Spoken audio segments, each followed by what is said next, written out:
Olá, eu sou o aluno Luiz Antônio, do Polo de Campo Grande, curso Matemática pela UF. Eu vou apresentar a vocês gráficos no cotidiano, ou seja, o que é o gráfico e como incentivar os alunos a ter interesse por esse importante conceito trabalhado em matemática. Tá? O gráfico é uma maneira de você representar uma gama de informações de uma forma visual, de uma forma simples, sem ter a necessidade de se usar textos e muitas palavras. O gráfico ele trabalha de uma forma sucinta, de uma forma visual mesmo. Você observa o gráfico e o gráfico ele já te mostra o que está sendo tratado, né? O que está sendo trabalhado. E como é que surge o gráfico? O gráfico ele remonta o século XVII. Para ser mais exato, 1663, quando esse pensador francês aqui, René Descartes, que nasce em 1596 e morre em 1650, ele vai trabalhar, né, com a sua obra magistral, O Discurso do Método. Sim, René Descartes ele foi, além de matemático, filósofo e físico. René Descartes, né, em sua obra O Discurso do Método, ele vai trabalhar a filosofia, ele aliás inaugura o racionalismo francês, né, o mundo das ideias, né, ele que era um grande estudioso de Platão também, e Aristóteles, e na obra de Descartes você também encontra o conceito matemático de gráficos. Tá? O René Descartes ele vai abordar o gráfico como sendo um método matemático onde você consegue trabalhar dados e informações de uma forma compreensível. A ideia do Descartes é passar a informação de forma compreensível. Você tem uma facilidade na compreensão. E como é que a gente pode estimular os nossos alunos a ter esse interesse, alimentar esse interesse sobre o estudo dos gráficos? Fazendo com que o aluno perceba, aí entra também a ideia de Vygotsky, você tem que trabalhar o contexto sociocultural do aluno. Você tem que fazer com que o aluno perceba que o conhecimento, no caso o conhecimento matemático, ele não está só restrito, não está só cerceado à sala de aula. Ele vai transcender as paredes da sala de aula. A matemática ela se encontra no dia a dia do aluno, no seu cotidiano. E podemos tratar esse assunto, né, de uma forma assim mais aconchegante ao aluno, podemos tratar de uma forma mais que aproxime o aluno.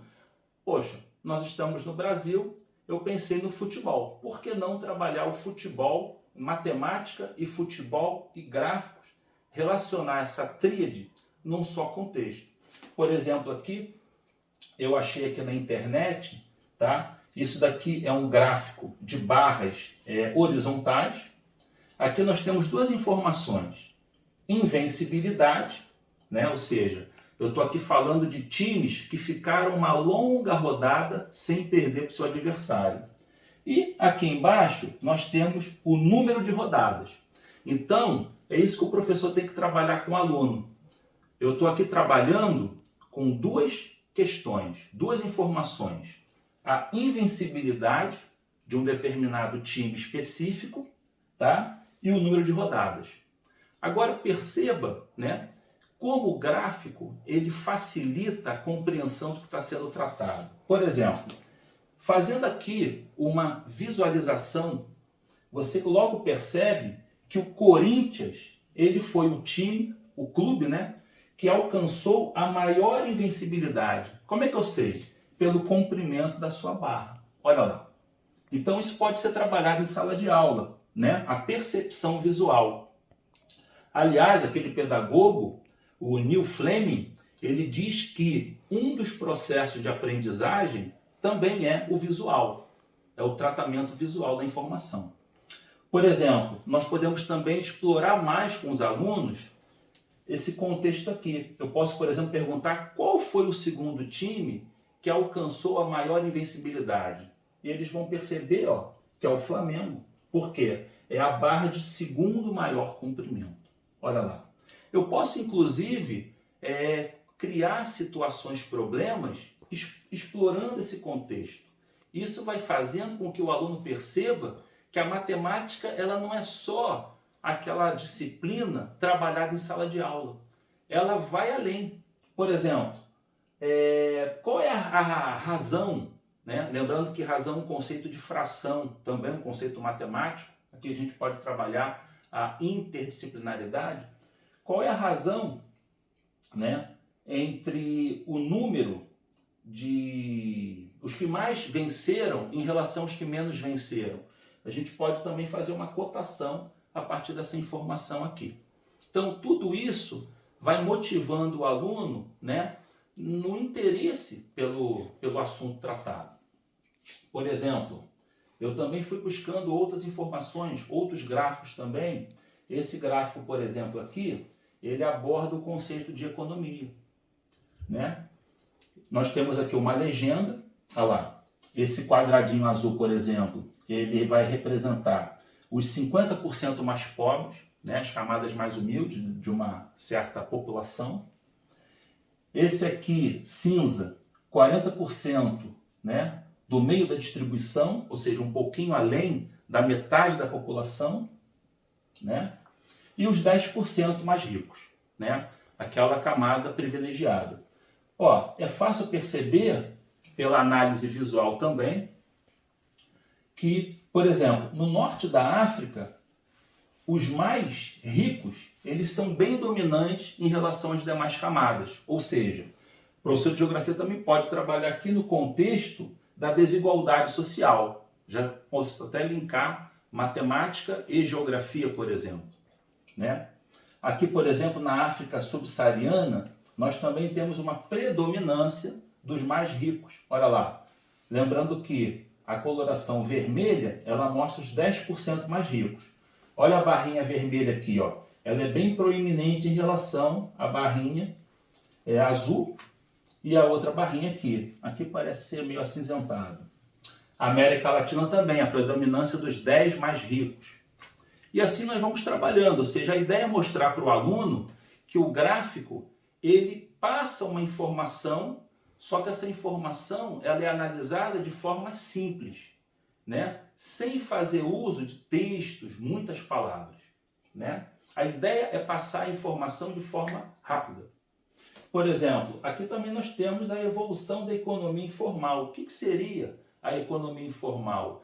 Ela é aquela economia onde os trabalhadores eles têm a sua receita, né? Têm a sua renda, sem a carteira assinada, ou seja, eles trabalham de forma autônoma. Esse gráfico também ele vai percebendo, ó, você pode trabalhar com o aluno uma certa evolução dessa população informal. Por exemplo, no ano aqui de 2003, e frisando, nós temos aqui duas informações.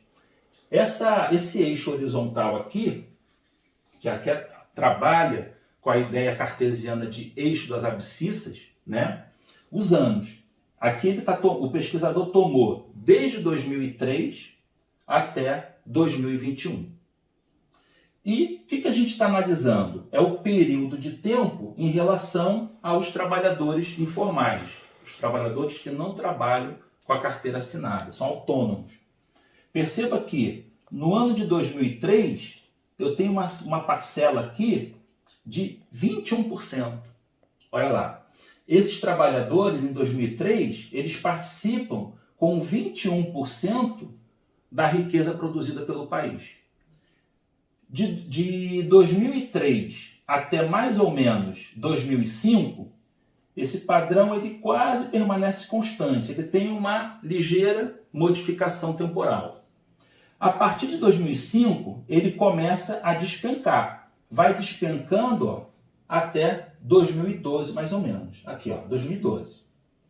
A partir de 2012, ele vai sofrendo uma ligeira mudança, ou seja, um aumento, né? Um aumento significativo aqui. Ele se estabiliza a partir de 2017 e depois vai até a conclusão da pesquisa.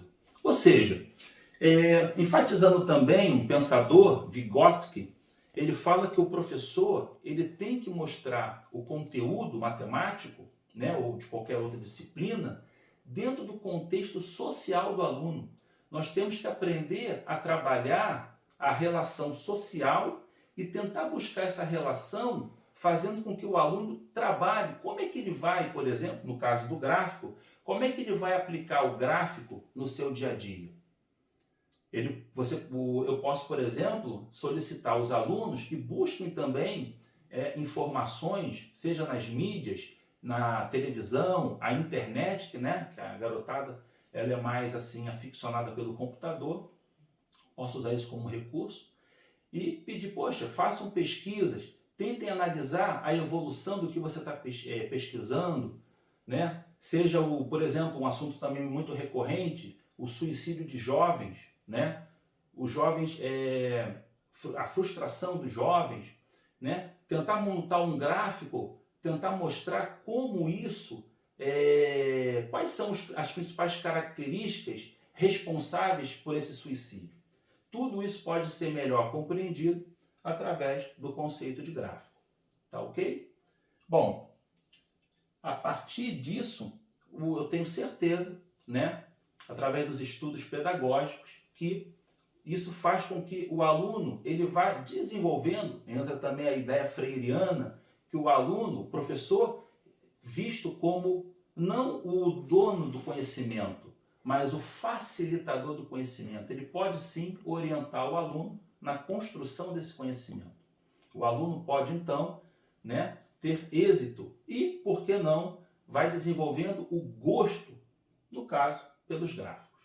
Muito obrigado pela atenção e até uma próxima oportunidade.